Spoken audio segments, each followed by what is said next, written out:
This is our Google Pixel 2 and Pixel 2 XL review, but please subscribe and like this video.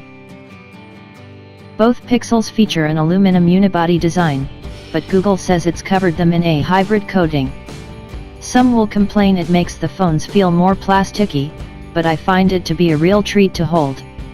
It does make the phones feel more plasticky than other aluminum phones, but definitely not in a bad way. It's amazing how long a little bit of texture goes with these phones. Comparing the Pixel XL and the Pixel 2 XL, the sizes aren't too different, but the material on the back of the newer phone makes all the difference in terms of handling. From the back, they're nearly identical. The camera sensors are in different places, but, though they stick out ever so slightly, it's not all that noticeable. Both devices also, finally, have IP67 ratings for dust and water resistance, which means they can withstand submersion in 1.5 meters of water for up to 30 minutes. Last year's Pixels stood out from the flagship competition due to their lack of water resistance. We're happy to see Google go the extra mile this time around. No matter which size Pixel you choose, you get the same camera experience.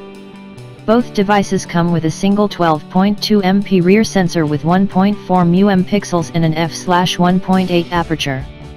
Even though dual camera setups seem to be all the rage in 2017, Google is sticking to its guns and going the single sensor route. You might think that means the Pixels miss out on fun features like portrait mode, but you'd be wrong. Google is using its dual pixel cameras to take the place of physical dual camera sensors. Those dual pixels take in as much depth data as they possibly can, while the phone bridges the gap in software processing. And the results are fantastic. What's perhaps even more impressive is the fact that Google also brought portrait mode to the front-facing 8MP sensor. Naturally, due to the smaller f/2.4 aperture and step down in megapixel count, portrait mode shots aren't going to be as nice looking as the ones taken with the back, but they're certainly good enough for sharing on social media. Selfies taken without portrait mode are just fine, too. Indeed, without the portrait mode even on, the front-facing camera of the Pixel 2 is one of the best performers we've seen thus far. As mentioned, these phones come with very different displays. The Pixel 2 sports a 5.0-inch 1080p OLED display with a respectable pixel density of 441 ppi. It has a traditional 16:9 aspect ratio Google calls it cinematic, which isn't as eye-catching as the Pixel 2 XL's 18:9 display. Even so, if you're in the market for a small phone, this one is more than manageable with one hand. The Pixel 2 XL features an LG-made 6.0-inch Quad HD and POLED display with a pixel density of 538 ppi. It also has an 18:9 aspect ratio with rounded corners, making the device much easier to manage in hand than last year's Pixel XL. As far as quality is concerned, the Pixel 2's display, although only 1080p, is incredibly bright, crisp, and a joy to stare at day in and day out. It's also easy to see in direct sunlight. The Pixel phones excel in a few key areas, and performance is one of them. Both devices are powered by Qualcomm's Snapdragon 835 mobile platform with the Adreno 540 GPU and 4GB of LPDDR4X RAM. No, they're not the first devices to run the Snapdragon 836 like we once believed, but the 835 and 4GB of RAM is more than enough to keep these phones flying.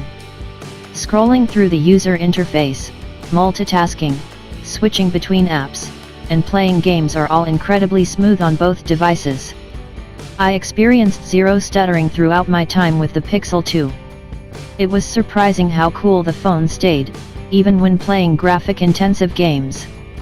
Multitasking is its own joy, thanks to the updates found in Android Aria. Picture-in-picture mode is a ton of fun and doesn't bog down the system one bit. YouTube, for instance, defaults to pip when the home button is pressed, minimizing a small version of the video to the bottom right corner or any place that you might drag it. This is the same with Google Maps, too. In either case, we did not see any decrease in overall performance. Google is taking an AI-first approach to the Pixel 2, and it's doing so by putting Google Assistant everywhere you could possibly want. You can still long press the home button to summon the assistant, but now there's another way to get to it from every screen, by squeezing. Pixel and Nexus phones of years past have never included expandable storage, and they still don't. However, Google bumped the base storage amount up from 32 to 64 GB, and there's also a 128 GB model if that's not enough. Storage shouldn't be an issue for many users though, as both the Pixel 2 and Pixel 2 XL are able to upload unlimited original quality photos and videos until the year 2020. That means photo and video storage space is pretty much a non-issue for these phones, which is a huge bonus.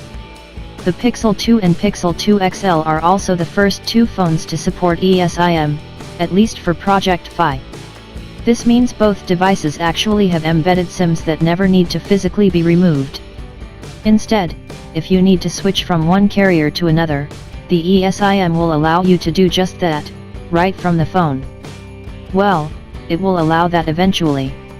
It's still early days for eSIM technology, but in the future switching between carriers will be a breeze.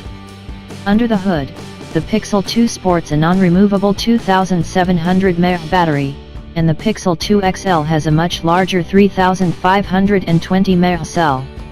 During the announcement I was concerned at the Pixel 2's battery size, but it hasn't been a huge problem for me during my time with the phone. I'm consistently getting 4 hours of screen-on time with the device, though on heavier days I get a little less than that. It's not the 6 hours of SOT that the Pixel XL gets, but it's decent. The Pixel 2 XL's battery life has been consistent and reliable. While 4 hours of SOT is the norm for the smaller phone, Josh's XL managed an additional hour. 5 hours of screen-on time is practically what the phone strives for, hitting single-digit percentages at the end of 12 to 15-hour workdays depending on heavy usage. Thanks to the larger capacity, the Pixel 2 XL might be the phone that you want for longevity and constant productivity. If your battery runs out, charging shouldn't be much of an issue. While they both lack wireless charging, they are compatible with rapid charging as long as you are using the included 18W charger.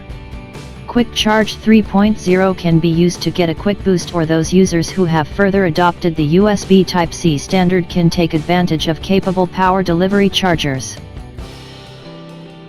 In case you skipped right to the conclusion, here's what you need to know.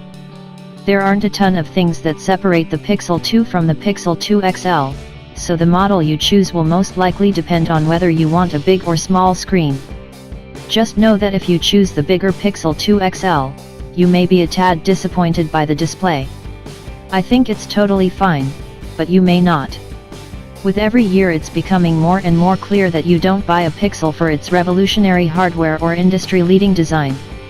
You buy the Pixel for the stellar software, for 3 years of OS updates, for the little tweaks that make using an Android phone truly enjoyable.